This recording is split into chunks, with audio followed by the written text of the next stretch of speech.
Greetings, model kit fans. This is Jim, and thank you for stopping by my YouTube channel again. If you like this video, please give it a thumbs up, and if you have not subscribed already, please feel free to do so. Well, if you've been following my model kit series of 1/144 scale U.S. fighter planes, you know now we're up to the 70s decade.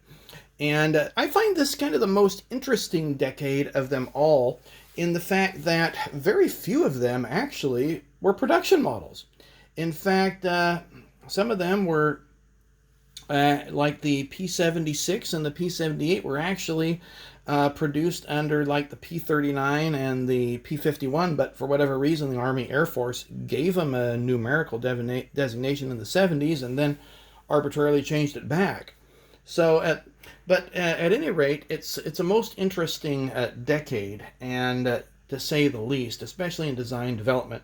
And it's really the last decade where we're going to see almost fully piston-powered airplanes. And so I'll talk a little bit about the planes themselves. I'm by no means an expert on this. And then more specifically, I'll talk about the models that I built and the materials that I used and the companies that I used, or if they were scratch built by myself. Now, my reference material, as I mentioned before, happens to be Lloyd Jones's book, U.S. Fighters by Arrow Publishing.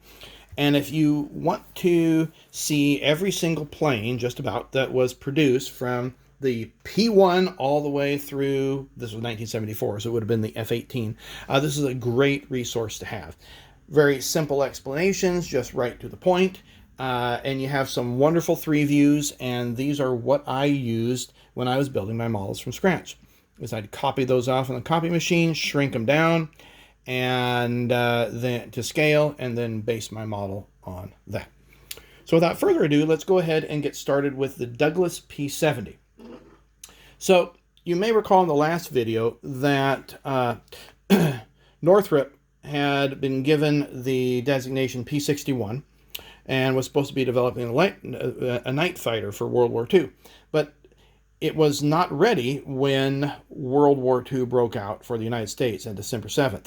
And so the United States then decided to, or the Army Air Force decided to use the A-20 Havoc as a night fighter. And so a number of these, 59 of them were converted into night fighters and were given the P-70 designation in September of 1942. Now, hundreds more were also developed to B models as trainers waiting the delivery for the P-61. But at any rate, it did serve its purpose until the P-61 was ready. Now, this model was built by Don Schmink of Don's Models out of Ohio. Don was a former F-100 retired pilot, big into making resin planes. So this is a totally resin plane, and everything, with the exception of this area here, was built by him, and the antennas I built from scratch. I used fishing line to make those wiring lines. Now, an interesting plane. The next one is one of the biggest, is the largest one here, and that is the Curtiss XP-71. Now, I mentioned at the last video that Curtiss's last piston-powered plane was the XP-62, and that is true in the fact that that was actually flew. This one never got off the drawing board. But it was, Curtiss proposed this in November of 1941. 2 prototypes were ordered, but the project was canceled before construction even began. It had an estimated wingspan of 82 feet. The overall length was just about 62 feet, and the wing area was 50% more than the B-25. Now let's compare the two here, okay? So I've got a B-25 on 1/144 scale, and just look at the size difference of the two. I mean, this is almost, like about as big as a B-17. Not quite, but close. So huge fighter plane. This was built by, or made by Anigrand Models. This came with one of their big fighter planes, and I couldn't tell you which one, in which set it's in. And it's really disappointing when you go on Anigrand's site, they don't list which planes. You have to kind of look at the 3 views and figure out which one it is. But I basically gave it the World War II camouflage color, and then that light gray, which most of the planes would have. Airbrush that on. And again, they do a nice job. You can see the panel lines there, and the decals are what they make. I suppose a hypothetical tail number there. Now, the XP-72 was a further development of the P-47 made by Republic. And so this was a Minicraft kit that I converted, made that big, huge scoop there that you see on the plane in the drawings. And then, unfortunately, the panel lines kind of got erased, and I'm not really great at etching panel lines on vertical surfaces, so that just sort of, I just left it smooth. But at any rate, here is a comparison of the P-47 in my right hand with the XP-72 in my left. And so I just used some styrene plastic and just heated it and curved it around. But otherwise, it's pretty much, you can see the same exact plane. Now, an interesting plane that's not mentioned in Lloyd Jones's book at all is the Hughes XP-73. Now, the XP-73 was officially given by Hughes Corporation the model D2, and it first flew June 20th of 1943. This eventually became the XF-11 Rainbow. I believe that's the proper name for it. This is an Anigrand kit. Again, came with one of their large bomber planes. And some nice sculpting here. Their resin kits are very easy to put together with minor sanding. For whatever reason, this plane was mysteriously destroyed in a fire at the at Harper Dry Lake on November 11th, 1944. I guess it really wasn't a great flyer, and there is some tension between the U.S. Army Air Force and Hughes as to who would pay for the development of the thing. But at any rate, there it is in the collection. Now, the P-74 number mysteriously was skipped. And hence we come on to the Fisher, or P-75. Now, if you go online, you can read more about the P-75. And this plane was developed by part of the General Motors Corporation. And it was using a platform of combining parts of other airplanes in order to create an airplane to save money. And when you do that, sometimes it doesn't work, and that was the problem with the XP-75. It just I guess they call it an inverted wing design was replaced by a straight. They had an inverted wing design originally, straight using P-40 outer panels before the configuration was frozen. But at any rate, on November 1st, 1943, the first XP-75 took to the air. Handling characteristics were not as anticipated, as the big plane taxied, took off well, but was too stable to be a satisfactory fighter. Interesting, huh? But this plane's done by Anigrand, and you can see just the beautifully sculpted panel lines that they have in there. Again, it's a nice addition to what Anigrand has done. Now, moving onward, the P-39M was designated the P-76. And when I was doing my research, the M version fought in the desert, North Africa, and so hence that's why it has the decals it does. And this kit was made by Osmods of Australia. They produce some great kits there. And we have that light or medium gray color on the top. This is my only tan camouflage plane, so it adds some color into my collection.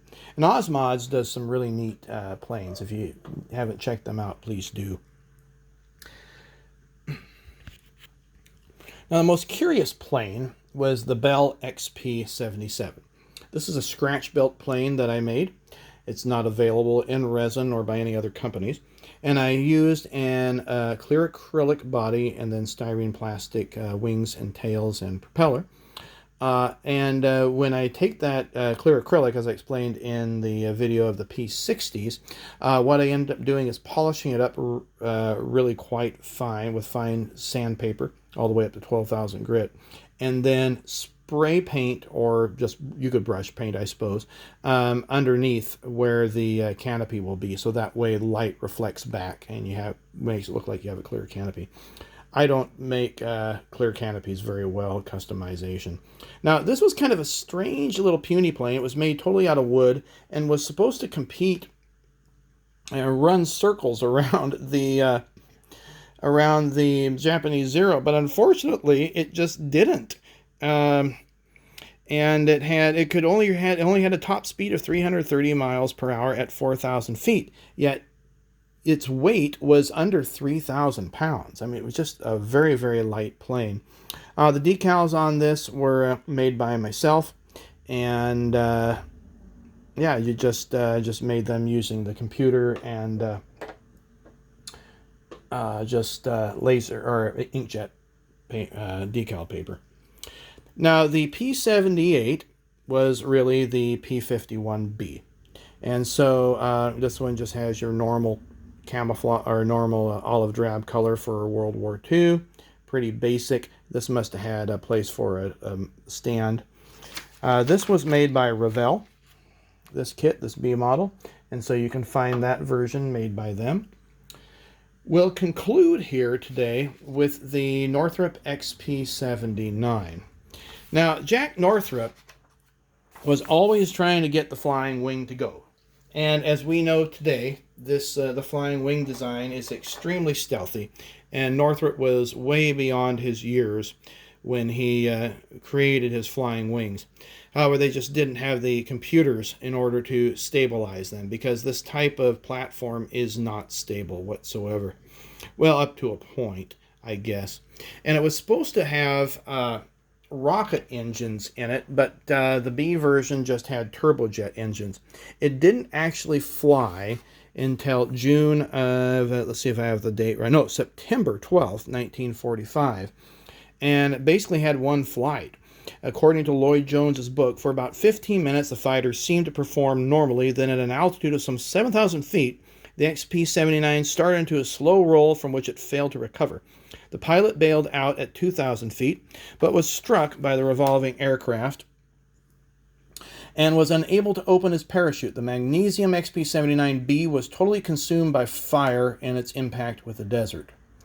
That's totally sad. Here's some photos of the plane, and you can see more footage of it. Actually, I think pictures of it going in flight. This plane I made completely out of wood. So I think it was pine, and then styrene plastic for the tails. And this is really what kind of restarted, this plane and the P-59 restarted my desire to make every single U.S. Air Force plane possible that I could find. And because I started in high school doing 172nd, and then after I got married and I had limited space where we were living, I thought, you know, I can do this in 1/144 scale. And there's advantages and disadvantages to that scale.